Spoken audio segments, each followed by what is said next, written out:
Lamentablemente no vamos a llegar a ver el tema de la movilidad, pero si quieren puedo dejar el PowerPoint y les adelanto un poco cuál es la idea de esa presentación del tema de la movilidad. Primero, hay varias tribunas que tienen algunos fallos de la Corte donde destacan qué es la movilidad jubilatoria, ¿no es cierto? O sea, con qué está relacionado. Y después está explicada cómo han evolucionado las leyes jubilatorias y ustedes van a ver que toda esta litigiosidad que lleva 30 años, o sea, que es un problema que se inicia en los 80, en principios de los 80, tiene que ver, en algunos casos, con que no se cumple con la aplicación de la ley. En ese caso me refiero a la ley 18.037, artículos 49 y 53. Y en otros casos, en que hay una inconstitucionalidad por omisión. De acuerdo a la doctrina de la Corte dice, mire, en realidad el tema de la movilidad es que los aumentos de los pasivos sigan los aumentos de los activos, ¿sí? Entonces, en el primer caso, la ley 18.037, el problema era que la ley decía eso, pero los aumentos que se daban no estaban relacionados con lo que decía de la ley. Y en el caso de la ley 24.463, que es el caso Badaro, lo que pasó es que el Congreso de la Nación y el Poder Ejecutivo Nacional, entre el año 2001 y 2006, no han fijado pautas de aumento que estén relacionadas con los aumentos de los activos. Entonces, ¿qué pasó? La Corte le dio la posibilidad de que lo resolvieran, no lo resolvieron y lo que hizo fue seleccionar un índice que en realidad, si ustedes se fijan, que los índices salariales oficiales es el más bajo, y esto habla de la prudencia de la Corte, selecciona un índice y dice, por este periodo va a aplicar este índice. ¿Qué pautas quiero destacarle del tema de movilidad? Primer punto. No vamos a hablar de confiscatoriedad si lo que se está es aplicando mal la ley. En la ley 18.037 y 18.038, en el caso Pellegrini, la Corte dijo, no hay un 10% de confiscatoriedad admitido. ¿Por qué? Porque en realidad si hay que aplicar la ley se aplica tal cual como está dispuesta. Esta es una pauta. La otra pauta, en el caso Badaro, es no tenemos ley, hay una creación pretoriana. Entonces el juez hace una selección. Tercer punto que le señaló muy importante la Corte a los tribunales inferiores en el caso Badaro. Los tribunales inferiores, entendiendo que el problema era que juicio tras juicio tras juicio, porque es un juicio, logramos un resultado, volvemos a caer en el mismo problema, y tenemos otro juicio, y tratando de evitar nuevos juicios, en algún momento establecen una pauta y dicen, mire, esto como mínimo tiene que darle estas pautas. Y entonces la Corte claramente en el caso Badaro dice, los jueces tenemos que mantenernos en nuestra tarea, que es revisar lo que han hecho los poderes políticos. Entonces nosotros solamente revisamos hacia atrás y no podemos proyectar nuestras decisiones hacia adelante. Este es otro tema realmente importante. Y después van a ver ustedes cómo el tema de topes aplica una pauta general de confiscatoriedad del 15%. Bueno, lamento esto que haya sido muy reducido, pero la verdad es que no me parecía más importante que plantear cómo era el sistema de prestaciones que les puede dar una visión. Así que tengan en cuenta que cuando tengan que revisar un haber jubilatorio, tienen que mirar a qué corresponde cada uno de esos ítems que están desarrollados en el recibo. Bueno, ¿alguna pregunta? Muy buenos días a todos. ¿Se escucha, verdad? Sí. Bueno, en primer término de estricta justicia, agradecer la consideración, la deferencia, la invitación que nos cursaron para participar de esta actividad sumamente importante, sumamente relevante. Así que muy contentos de estar aquí. Argentina es creo que para toda Latinoamérica, un centro de referencia obligada en materia jurídica. Y particularmente para mí es sin lugar a dudas mi segunda casa, mi segundo hogar. Yo tuve la suerte de formarme en la Universidad Nacional de Rosario y realmente siempre es grato poder recorrer el país, intercambiar ideas, colaborar y fundamentalmente construir nuevos puentes para seguir ensanchando la hermandad latinoamericana, conocer amigos y bueno, y a partir un poco del trabajo común que podamos hacer todos juntos, ir consolidando este proceso de democratización de la región, un proceso tan importante para que realmente todas aquellas promesas a las cuales nos obligamos los estados latinoamericanos desde los instrumentos internacionales puedan aterrizar, puedan hacerse efectivas, puedan traducirse en realidad. Así es que mi agradecimiento con la COADEM, con el Colegio de Abogados aquí de Misiones y con todos ustedes que realmente están demostrando compromiso para con el fortalecimiento del Estado de Derecho, invirtiendo su tiempo en la formación y la capacitación. Yo quiero destacar en primer lugar, antes de entrar en tema, el enorme valor que aportan este tipo de jornadas para que realmente mejoremos la calidad de vida de los ciudadanos. Decía Woody Allen, el genial Woody Allen, me interesa el futuro porque es el lugar en el que pienso pasar el resto de mis días. Y sin lugar a dudas, este tipo de actividades, el esfuerzo que desde este tipo de espacios se realiza, contribuye y mucho al mejoramiento de ese futuro que todos anhelamos siga mejorando. Así es que, además de agradecer, quiero felicitarle a los organizadores, quienes estamos en el tema académico, sabemos de las enormes dificultades que conlleva poner en marcha, poner en práctica una actividad como esta. Así es que esto se hace muchas veces a pulmón, de manera desinteresada, y ese esfuerzo yo estoy convencido que en el mediano y largo plazo tiene que necesariamente traducirse en un futuro mejor. Quiero centrar un poco el marco de mi intervención.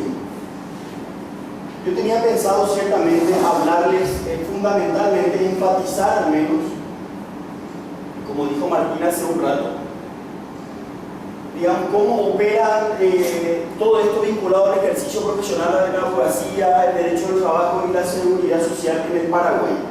Sin embargo, por un par de razones que voy a justificar, me pareció importante darle un pequeño giro al tema y hablar más bien desde una perspectiva integracionista, desde una perspectiva global. En primer término, porque los colegas de Brasil ayer se ocuparon en sus enriquecedoras intervenciones de hacer una mención bastante completa de cuál es el marco filosófico de principios sobre los cuales se cimienta. Ellos hablaron del derecho brasilero concretamente, pero en rigor de verdad esa descripción es aplicable a todos nuestros países, ¿verdad? Si algo, una de las tantas cosas que tenemos en común los latinoamericanos es que básicamente los instrumentos normativos y los principios, las fuentes generadoras de nuestros derechos son bastante similares. Así que por esa razón principalmente voy a dar por reproducido todo lo mucho y bien que se dijo en la jornada de ayer, y voy a enfatizar más que nada un tema que a mi juicio es de suma trascendencia para que podamos aspirar a que esos documentos internacionales, esos tratados y convenios que tenemos suscritos muchas veces en nuestros países suscriben de manera irresponsable, puedan traducirse en la realidad. Voy a hacer mención en un rato de todos los aspectos que bien pueden ser trabajados en espacios como este, pero principalmente adelanto que voy a enfatizar un punto que a mi criterio es neurálgico para que realmente podamos aspirar a tener una mayor justicia social y fundamentalmente a que podamos aspirar a que esto de la integración deje de ser una mera declaración vacía de contenido. Voy a enfatizar el tema vinculado al acceso al sistema de justicia. Entonces, como decía antes, voy a centrar mi intervención en aspectos vinculados al acceso al sistema de justicia. Antes de entrar en tema, quiero exponer algunos de los objetivos. Básicamente, como dije antes, de lo que se trata es de enriquecer el debate, de fomentar el pensamiento crítico, de potenciar estos espacios de reflexión y de intercambio de inteligencia que desde aquí realmente es donde se pueden sacar conclusiones que permitan transformar verdaderamente la realidad. Adelanto que, por lo que dije hace un momento, voy a tratar de darle una vuelta más a la tuerca, voy a desbordar el aspecto meramente normativo y quiero que entre todos hagamos un poco de sociología jurídica, un aspecto muy importante también, reitero, para que todo lo que trabajamos, lo bien que trabajamos en el plano normativo pueda tener eficacia práctica, se pueda traducir en la realidad. Y en esa línea voy a hablar del acceso a la justicia, haciendo mención a cuál es la lógica que sostiene el sistema de enjuiciamiento que desde nuestros textos fundamentales tenemos consagrados en cada uno de nuestros países.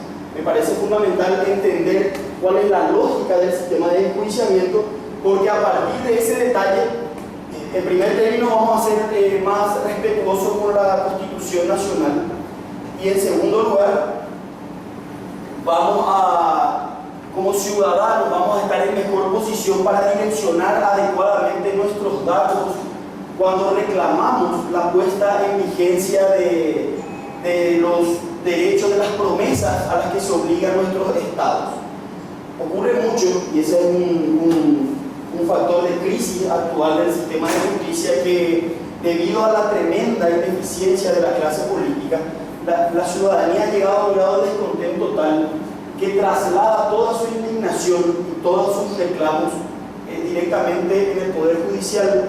Entonces, muchas veces terminamos cargándole a los jueces con responsabilidades que, para pensar esto, probablemente sean exclusivas de otros poderes del Estado.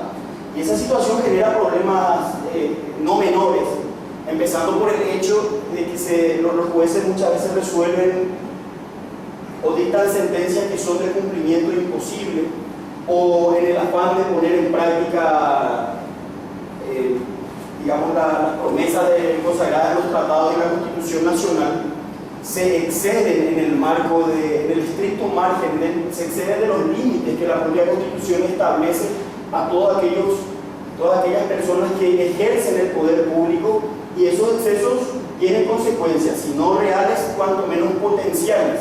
Y es importante que sepamos dimensionar esto de manera tal a que los principios que sostienen el Estado de Derecho nunca sean sacrificados en aras de difusas metas justicieras, y fundamentalmente para no permitir que el capricho de una persona prime por sobre lo que establece la Constitución Nacional. América Latina ha soportado procesos de gobiernos autoritarios que realmente dejaron secuelas muy disvaliosas, y eso se debió fundamentalmente a que, entre otros muchos factores, a que nosotros los ciudadanos a veces no tenemos claro que la república nace como un antídoto contra la concentración autocrática del poder. Es decir, el diseño republicano está pensado como para evitar que una sola persona concentre más poder del que la Constitución Nacional establece. ¿Por qué esto? Porque se parte de la premisa que el poder corrompe.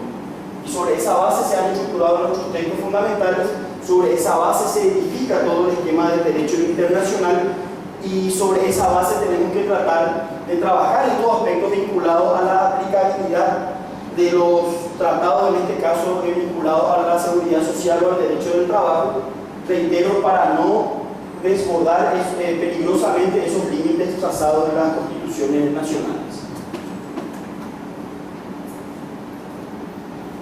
Bueno, cuando recibí la invitación con la que me honraron los organizadores de esta jornada, advertí con suma alegría que el tema que iba a ser tratado, que iba a ser objeto de estudio, tenía vinculación real con el ejercicio de la abogacía en el Mercosur, es decir, con la aplicación, con la aplicabilidad de los tratados internacionales, para que, digamos, todos los ciudadanos podamos realmente aspirar a que esos instrumentos se traduzcan directamente en la mejora de nuestra calidad de vida.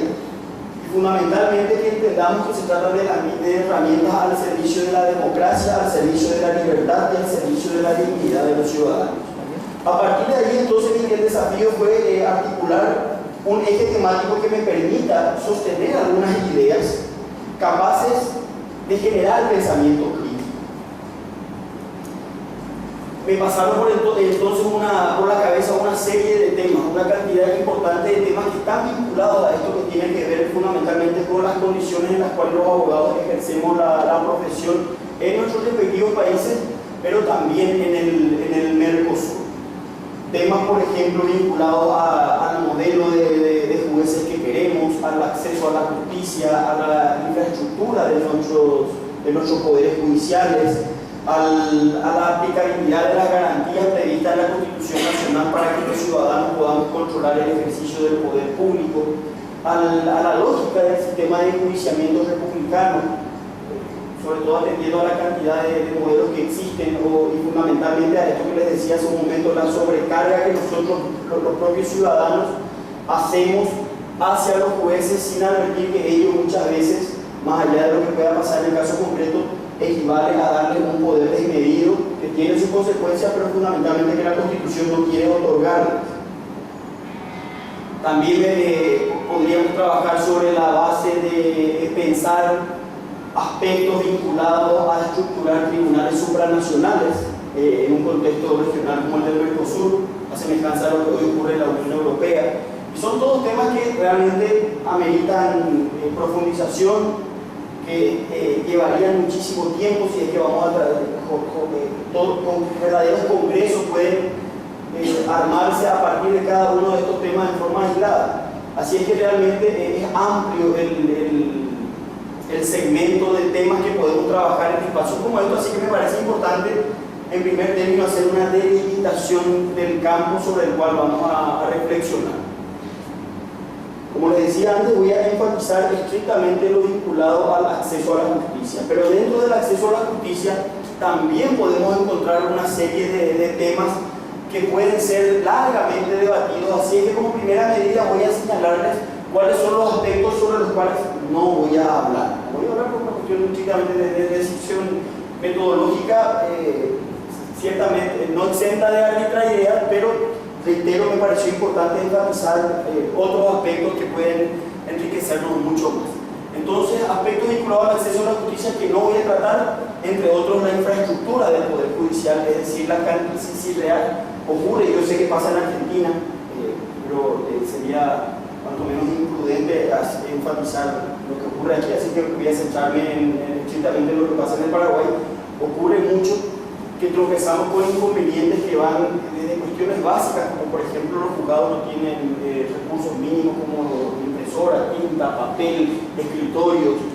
A eso le sumamos la capacitación del funcionariado público, la enorme precariedad con la que llevan adelante su tarea, las limitaciones en materia salarial. En mi país los funcionarios públicos ganan muy mal, sobre pretexto de que, bueno, en realidad hay varios factores, pero básicamente la clase política se ocupa de mantener subordinado al Poder Judicial, apelando a este tipo de estrategias, como por ejemplo relegarlo dentro del presupuesto general de gasto de la nación. También podríamos hablar, pero no lo vamos a hacer, de la distribución de competencias, es decir, de si existen, en el caso concreto de los temas que estamos trabajando acá, la cantidad elemental de jueces del trabajo para que todos estos problemas que son expuestos en foros como este realmente reciban solución. En el Paraguay, probablemente eso mi compañero Jorge Rivas Careaga va a profundizar, la situación es tan dramática que, para que tengan una idea, jueces especializados en el fuero del trabajo no superan la decena. Y de los 10 que existen a nivel nacional, 5 en primera instancia se concentran en Asunción. Tenemos solamente 2 tribunales de apelación especializados en Asunción y otros tantos, uno acá en Encarnación y otro en Ciudad del Este.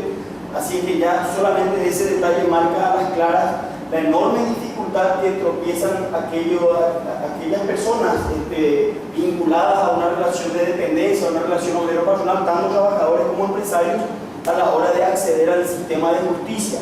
También podríamos analizar lo vinculado al pago de tasas judiciales. Esto de que la justicia tiene que ser pronta y barata realmente dista mucho de traducirse en la realidad. La justicia ni es pronta ni es económica, ¿verdad? Por mucho que en la legislación se establezca que se pueden exonerar algún tipo de impuestos, de papeles para los sectores más vulnerables. En la práctica, realmente la dispensa de tiempo y de dinero que conlleva tramitar un proceso judicial en el ámbito laboral concretamente, en el Paraguay al menos es calamitosa. Realmente duele ver cómo la manera en la cual el Estado desprecia directamente el patrimonio jurídico laboral de los ciudadanos.